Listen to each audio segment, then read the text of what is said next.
Daily exams knowledge channel में आपका स्वागत है। इस वीडियो में हम इम्पोर्टेंट करंट अफेयर्स देखेंगे और 7 नवंबर से जो भी इम्पोर्टेंट क्वेश्चंस हैं उनको डिस्कस करेंगे। Which university conferred the honorary doctor of law degree upon governor S Abdul Nazeer? राज्यपाल एस अब्दुल नज़ीर को किस विश्वविद्यालय द्वारा मानद डॉक्टर ऑफ लॉ की उपाधि प्रदान की गई है? तो ये की गई है KSLU। आंध्र प्रदेश के राज्यपाल एस अब्दुल नज़ीर को धारवाड़ में आयोजित कर्नाटक राज्य विधि विश्वविद्यालय के 7वें दीक्षांत समारोह में डॉक्टर ऑफ लॉ LLD की मानद उपाधि से सम्मानित किया गया है। कृषि विज्ञान विश्वविद्यालय के किसान ज्ञान केंद्र में आयोजित हुए इस समारोह में विधि, न्याय और लोक सेवा में उनके योगदान को सम्मानित किया गया है।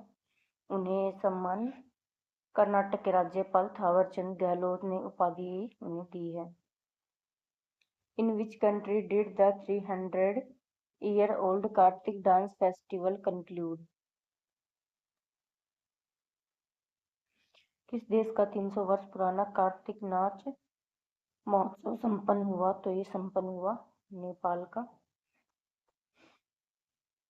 नेपाल का कार्तिक नाच महोत्सव कला, भक्ति और विरासत का 10 दिवसीय उत्सव ये कार्तिक पूर्णिमा पर ललितपुर के पाटन दरबार चौक पर संपन्न हुआ।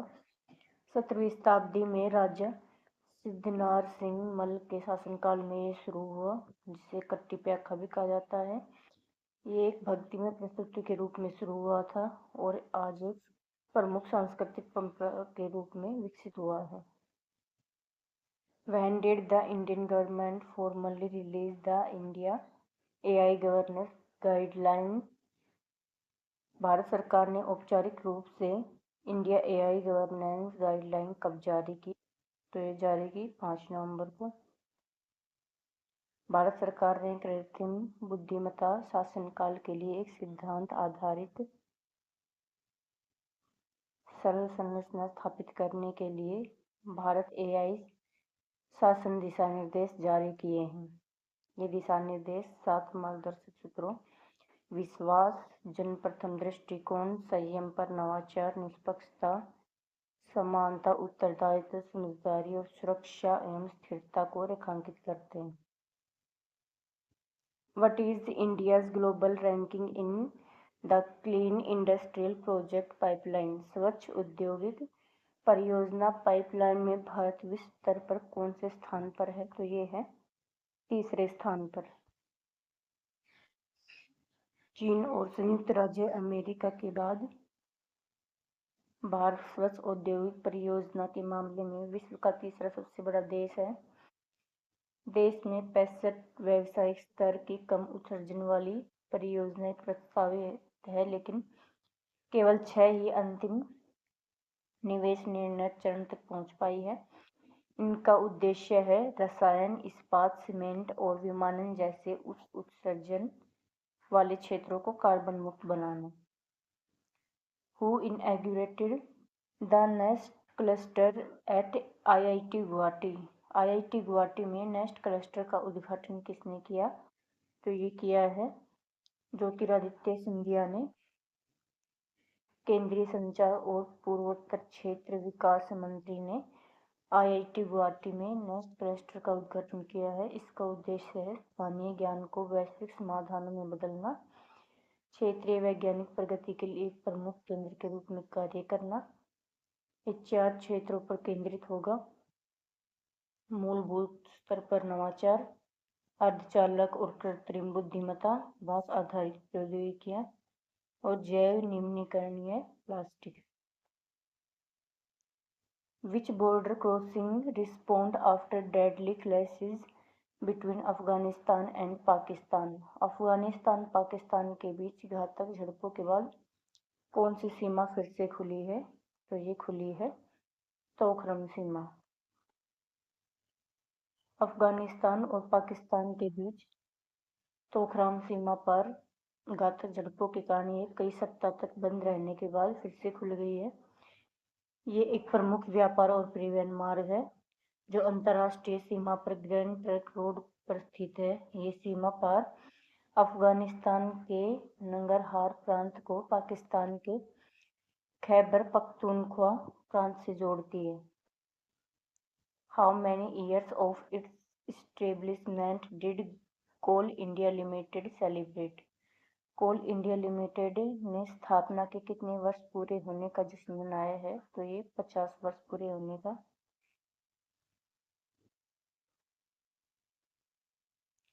कोल इंडिया लिमिटेड ने नवंबर 1975 से 2025 तक अपनी स्थापना के 50 वर्ष पूरे किए हैं। ये कोयला मंत्रालय के अंतर्गत संचालित एक महारत्न सार्वजनिक क्षेत्र का उपक्रम है। कोलकाता में मुख्यालय वाली CIL भारत की सबसे बड़ी कोयला उत्पादक और ऊर्जा क्षेत्र की एक प्रमुख कंपनी है। CIL कार्यबल कौशल को सुदृढ़ करने के लिए 21 प्रशिक्षण संस्थान और 76 व्यावसायिक प्रशिक्षण केंद्र संचालित करती है। What infection causes the death of African elephant at the Delhi Zoo? Delhi चिड़ियाघर में अफ्रीकी हाथी की किस संक्रमण से मौत हुई है? तो ये EMCV। दिल्ली चिड़ियाघर में एकमात्र अफ्रीकी हाथी की एन्सेफ्लोमायोकार्डियस वायरस EMCV से मौत हो गई है। ये किसी भी भारतीय चिड़ियाघर का पहला मामला था। EMCV एक कृत्रिम जनित एकल रज्जुक RNA वायरस है। ये कई स्तनधारी प्रजातियों को प्रभावित करता है। इसका पहली बार पता 1945 में फ्लोरिडा के गिबन में चला था और पहला सुअर का मामला पनामा 1958 में पाया गया था। सुअर से सुअर में इसका सीधा संक्रमण अभी तक दर्ज नहीं किया गया है। What did the Maldives ban for the first time in the world? Maldives ने विश्व में पहली बार किस पर प्रतिबंध लगाया है? तो ये लगाया है तंबाकू पर। मालदीव विश्व का पहला देश बन गया है जिसने तंबाकू और वैपिंग पर पीढ़ी दर पीढ़ी प्रतिबंध लगा दिया है। ये प्रतिबंध एक निश्चित आयु के बाद जन्मे किसी भी व्यक्ति को जीवन भर तंबाकू उत्पादन खरीदने, तंबाकू उत्पन्न करने, खरीदने, रखने या उपयोग करने से रोकता है। इसका उद्देश्य है तंबाकू में मुक्त पीढ़ी का निर्माण करना और धीरे धीरे तंबाकू के सेवन को कम करना। When will the start of operation for Nisar satellite be announced?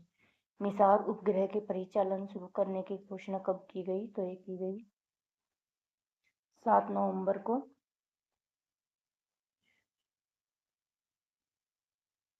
इसका पूरा नाम है NASA ISRO synthetic aperture radar. इसकी परिचालन तिथि है 7 नवंबर 2025 को और इसकी प्रक्षेपण तिथि थी 30 जुलाई 2025। ये सूर्य सिक्रोन ध्रुवीय कक्षा में और इसकी रडार प्रणाली L बैंड और S बैंड दोनों है और ये हर 12 दिन में पृथ्वी पर पूरी पृथ्वी का डेटा भेजेगा। इसका मुख्य उपयोग मृदा नमी, वन अनावरण, भूमि गतिविधि, आपदा मानचित्रण है और इसमें भारत अमेरिका सहयोग को सुदृढ़ करना और भारत की पृथ्वी का अवलोकन नेतृत्व को बढ़ावा देना है। इसे 30 जुलाई को 2025 को श्रीहरिकोटा स्थित सतीश धवन अंतरिक्ष केंद्र से GSLV रॉकेट द्वारा प्रक्षेपित किया गया था। इसका भार 2400 किलोग्राम है और इसकी मिशन अवधि कम से कम 3 साल है। Who will inaugurate the celebration making 150 years of the national song Vande Mataram? राष्ट्रीय गीत वंदे मातरम के 150 साल पूरे होने पर समारोह की शुरुआत कौन करेंगे? तो ये करेंगे नरेंद्र मोदी। ये करेंगे 7 नवंबर 2025 को और ये इंदिरा गांधी इंडोर स्टेडियम नई दिल्ली में करेंगे। इसके आयोजक है संस्कृति मंत्रालय, भारत सरकार और इसमें मुख्य अतिथि प्रधानमंत्री नरेंद्र मोदी हैं और ये समारोह 1 साल तक चलेगा, 7 नवंबर 2025 से 7 नवंबर 2026। वंदे मातरम की रचना 7 नवंबर 1875 को अक्षय नवमी के दिन की गई थी और ये बंकिम चंद्र चट्टोपाध्याय ने की थी। ये पहली बार बंगला साहित्य पत्रिका बंगदर्शन में उनके प्रसिद्ध उपन्यास आनंद मठ के एक हिस्से के रूप में प्रकाशित हुआ था और 1882 में पुस्तक के रूप में आया था। 24 जनवरी 1950 को भारत के प्रथम राष्ट्रपति डॉक्टर राजेंद्र प्रसाद ने घोषणा की कि वंदे मातरम को राष्ट्रगान जन गण मन के समान ही सम्मान दिया जाएगा। इस अवसर पर स्मारक डाक टिकट और सिक्के का विमोचन भी किया गया। Who did Pradeep Phosphate appointed as their brand ambassador? Paradip phosphate ने किसको ब्रांड एम्बेसडर बनाया है? तो ये बनाया है राहुल द्रविड़ को। भारतीय क्रिकेटर राहुल द्रविड़ को पारादीप फॉस्फेट लिमिटेड का ब्रांड एम्बेसडर नियुक्त किया गया है। इसकी घोषणा 5 नवंबर को की गई और 2025 में शिखर धवन को आईसीसी चैंपियन ट्रॉफी 2025 के लिए 4 इवेंट एम्बेसडरों में से एक नामित किया गया है और 2025 में सौरव गांगुली को भारतीय कॉर्पोरेट प्रीमियम लीग बीसीपीएल का आधिकारिक ब्रांड एम्बेसडर घोषित किया गया है। हरमनप्रीत कौर को रियल एस्टेट कंपनी ओमेस का ब्रांड एम्बेसडर नियुक्त किया गया है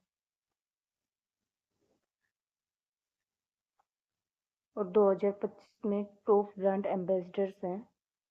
2025 कुछ टॉप ब्रांड एम्बेसडर्स के नाम यहाँ पे हैं: विराट कोहली, शाहरुख खान, अमिताभ बच्चन, दीपिका पादुकोण, एमएस धोनी, सलमान खान, हरप्रीत कौर, पीवी सिंधु और पंकज त्रिपाठी। ये कुछ नाम हैं। Which warship will be inducted into the Indian Navy? Indian navy में कौन सा युद्धपोत शामिल हुआ है? तो ये हुआ है इक्षक। भारतीय नौसेना में 6 नवंबर 2025 को SVL इक्षक को नौसैनिक अड्डा कोच्चि में औपचारिक रूप से शामिल किया गया है।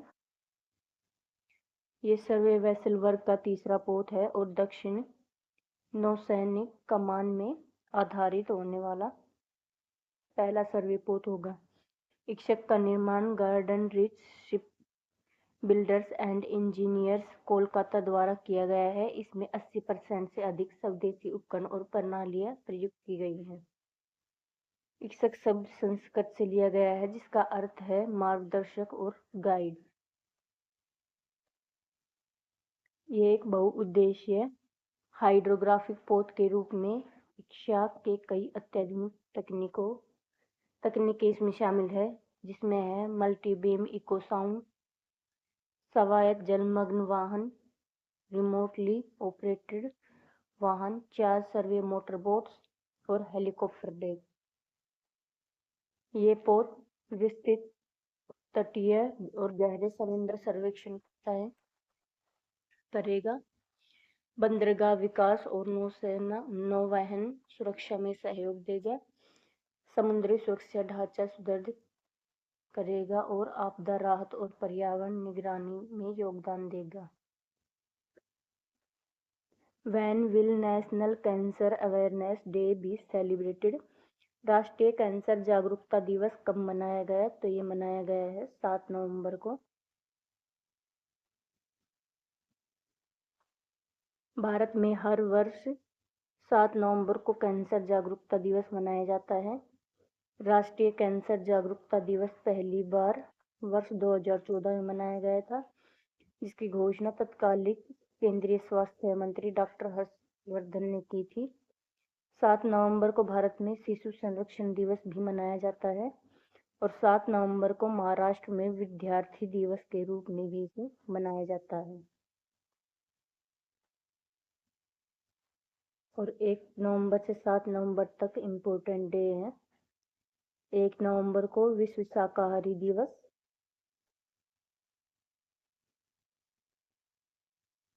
विश्व शाकाहारी दिवस और राज्य स्थान।